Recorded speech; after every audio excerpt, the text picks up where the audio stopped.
मुजफ्फरनगर में रविवार का दिन नगर पालिका के ठेकेदार द्वारा रखे गए कर्मचारियों के हंगामा की भेंट चढ़ गया। वेतन की मांग को लेकर कर्मचारियों ने पालिका अध्यक्ष के पटेल नगर स्थित आवास को घेरकर काफी देर तक हंगामा किया। करीब 6 माह से वेतन न मिलने को लेकर कर्मचारी नाराज चल रहे हैं, जिनका गुस्सा आखिरकार रविवार को पालिका अध्यक्ष के आवास पर दिखाई दिया। कर्मचारियों की माने तो उनसे काम तो लिया गया, लेकिन वेतन नहीं दिया गया। इस मामले में पालिका प्रशासन की माने तो पालिका में पूर्व से ही 253 कर्मचारी कार्यरत हैं, जिसके बाद बोर्ड मीटिंग द्वारा 66 अतिरिक्त कर्मचारियों को पालिका प्रशासन द्वारा सफाई के लिए काम पर रखा गया, जिनकी कुल संख्या 319 हो जाती है। अब ऐसे में वेतन का दावा करने वाले इनसे अतिरिक्त करीब 450 कर्मचारियों को किसने रखा और इनका वेतन देने का अधिकार किसके पास है? इस सवाल का जवाब पालिका प्रशासन और ठेकेदार के बीच उपजे विवाद में गुम होता दिखाई दे रहा है, क्योंकि पालिका चेयरमैन पति गौरव स्वरूप ने अतिरिक्त 450 लोगों के वेतन देने के दावे को सिरे से खारिज कर दिया।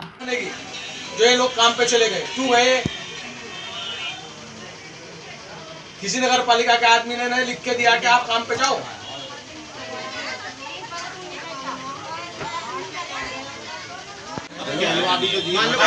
ठेके में पास हूँ, नहीं तो तनख्वाह दूंगा। मैंने तो मेरे कहने मैंने रखे जगह जिनने रखे उसको लो। मैं तो जानता नहीं कौन कौन है भाई, जिसने रखे उससे लो ना। मेरे तो 66 आदमी ठेका पास है, 66 आदमी को तनख्वाह दे दूंगा।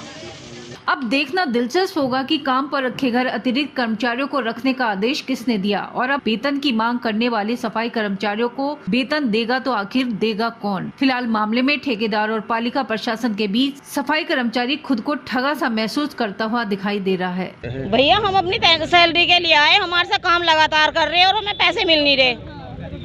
तो आपको जो रखा है वो किसने? इन्होंने नगर पालिका ने रखा हुआ, पालिका वालों ने रखा। लिए क्या है मामला? ये कम से कम 6 महीने की तनख्वाह है जी। अच्छा। तो जब मेरी और चेयरमैन साहब की बात हुई थी, तो जब ये ठेका जब ये नगर पालिका बनी थी तो ये परिसीमन हुआ था। तो भाई साहब ने मुझसे कह दिया भाई ना काम पे भेज, भाई सभी मेंबर कह रहे।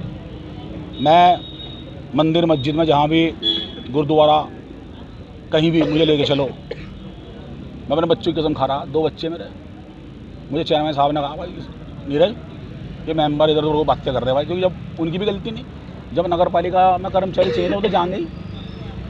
अब ये सब मेंबर एक हो रहे, ये सब एक हो रहे, हमारी कोई सुनवाई नहीं हो रही। अब ये वेतन देने के बाद पे पहले भी नाट गए, अब भी नाट रहे। कितने कर्मचारी हैं करीब ऐसे हो रहे 350-400 के जनसंख्या में कर्मचारी हैं। और बायलॉज भी यूँ कह रहा, बायलॉज भी ये कह रहा कि अगर ये शासन को भी भेज दें बायलॉज के अनुसार तो 450 की मानक के अनुसार 450-500 आदमियों की ज़रूरत है यहाँ। तो ईओ साहब ने मेरे से, हेमराज सिंह जी ने ये कहा था कि भाई 16 आदमी कॉम्पैक्टर पर रखने हैं, 16 तो हो गया हेल्पर और 8 हो गए ड्राइवर। नीरज भाई इनका, हाँ इनका भाई इंतजाम करो। मैंने कहा ठीक है जी। उन्होंने मुझे शाबाशी दी कि भाई, फिर उन्होंने कपिल देव जी से वो नारियल फुड़वा दिया। डीएम साहब भी, ये वाले डीएम साहब थे। फिर बाद में वो नकार के कहने लगा मैंने तो नहीं कहा। मैंने कहा ये बात क्या कर रहे हैं आप, तो मेरी जूता बजवा दोगे, वेतन कौन देगा इनका? फिर उन्होंने मेरी उनसे बहुत कहा सुनी। मेरी जब वेतन दे नहीं रहे तो मेरा बहुत झगड़ा हुआ उनसे। ईओ साहब गए हुए आज मौजूद है यहीं पे, पूछ लेना उनसे, मैं झूठ नहीं बोलने का। तो इन्होंने फिर इन्होंने क्या काम करा, 16 हेल्परों का और 8 ड्राइवरों का वेतन बोर्ड से पास करा गए। वे 6 महीनों का वेतन इन्होंने दे दिया। वो किस तरह से हुआ जी वो इन्हें पता, टेक्निकल मामला क्या है, तो इनका वेतन भी मिल सके। तो मैं आपको बता रहा। फिर इन्होंने वो जो आदमी मैंने पास कराए थे, बात ध्यान से सुनने वाली है, वो 50 आदमी की फाइल दीजिए, क्योंकि 16 तो वे हो गए, 16 और 8 ड्राइवर, 16 तो ये हो गए, ये थे हेल्पर।